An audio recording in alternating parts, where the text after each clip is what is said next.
The Practice of Joy. A Practice of Wisdom by the Backyard Buddhist.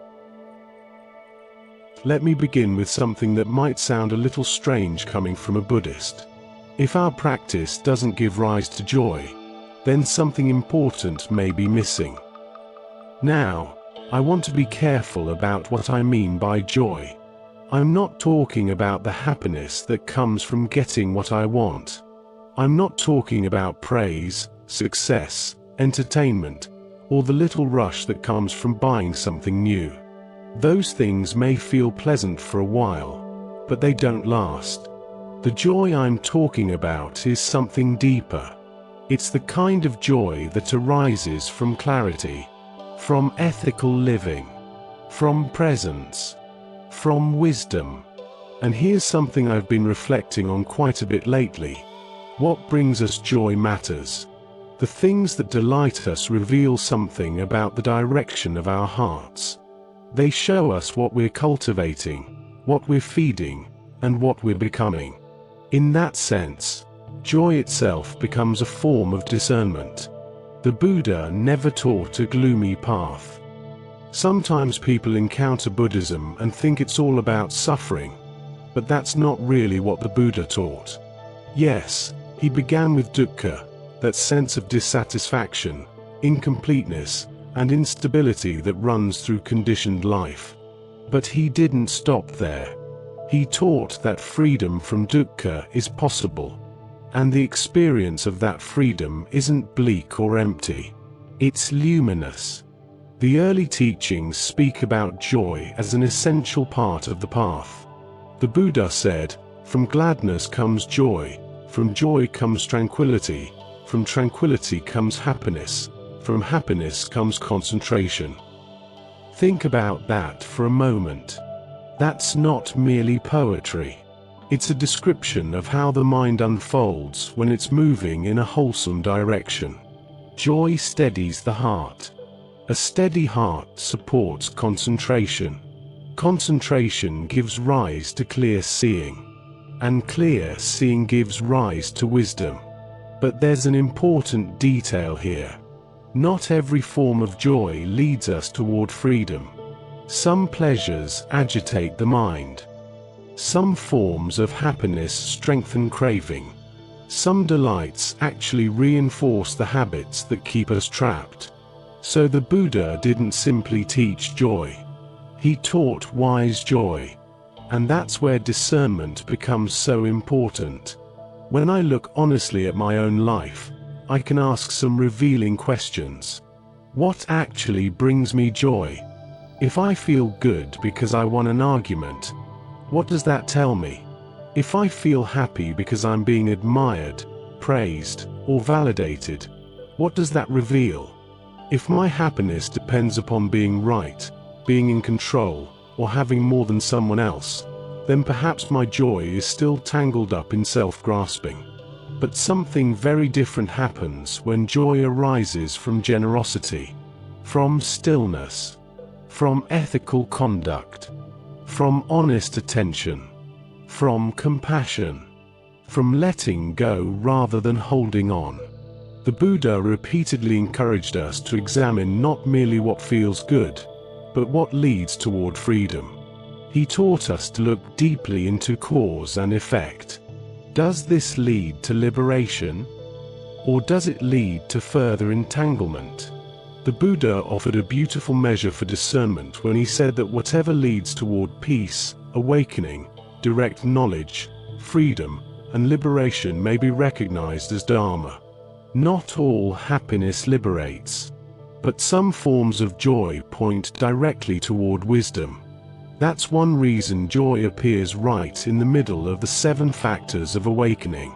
The factors are mindfulness, investigation, energy, joy, tranquility, concentration, and equanimity. Notice something important. Joy isn't waiting at the end of the path as a reward. It's actually part of the path itself. It helps carry us forward. When mindfulness deepens and investigation becomes sincere, energy naturally arises. And from that healthy energy comes joy. Then joy settles into tranquility. Tranquility becomes concentration. Concentration matures into equanimity. The entire process unfolds organically. Zen talks about this in a slightly different way. Dogen Zenji wrote, "When you find your place where you are, practice occurs." I've always loved that. Because when we stop chasing after some imagined future and simply inhabit this moment completely, there's often a quiet sense of rightness. Not excitement. Not exhilaration. Just a deep sense that nothing is missing. A recognition that we're no longer fighting reality. And in that recognition, joy appears. I've found that my deepest joys rarely come from dramatic spiritual experiences. Most often, they arise in the smallest moments.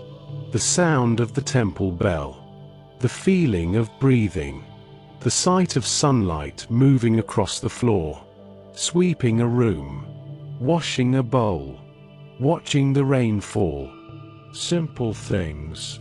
Ordinary things. Thich Nhat Hanh once said, "Walk as if you are kissing the earth with your feet." I don't hear that as romantic poetry. I hear it as a discipline of attention.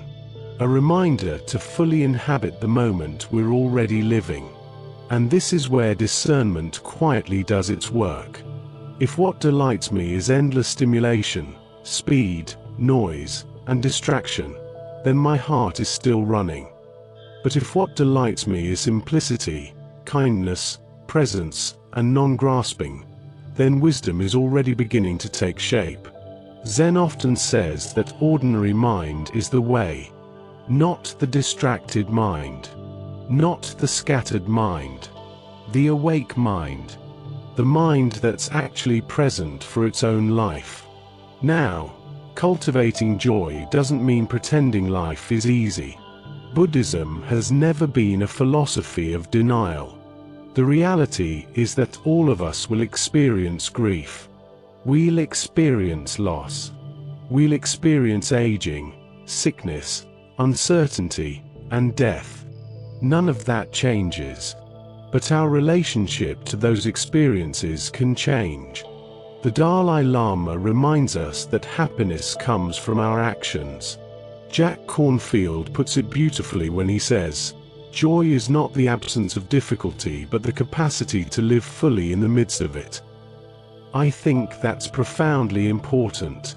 This deeper joy doesn't erase suffering. It transforms our relationship to it. Instead of constantly asking, "How do I get away from this?"